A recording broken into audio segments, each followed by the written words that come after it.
untuk dia boost lagi, dia kena aktif secara fizikal dan juga penjagaan Naturally. makan lah.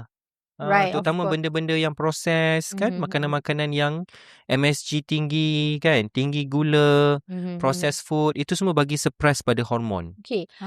Soalan I before we move on next. Kan ada 2 kategoris, naturally and also secara ubatan kan. Replacement. Is there any side effect in both category? Okay, secara naturally tak ada Memang side tak ada, effects. Okay, secara ubatnya Secara apa? ubat ni ada side effect dia, Seperti? iaitu testosterone overshoot.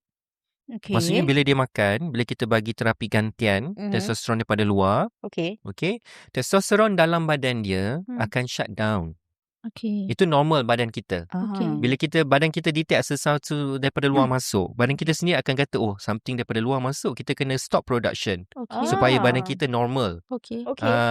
So bila dia ambil daripada luar, and then level testosteron tu boleh jadi terlebih tinggi. Okay, Dalam badan. So bila terlebih tinggi, dia akan jadi over testosterone. So simptom dia akan macam agresif.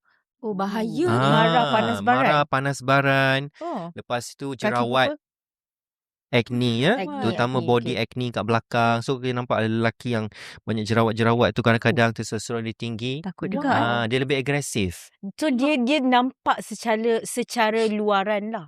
Nampak secara luar, memang kita boleh physically. nampak dan boleh sentuh lah. Yes. Testosteron dia tinggi. And then dia punya muscle akan lagi bulky lah.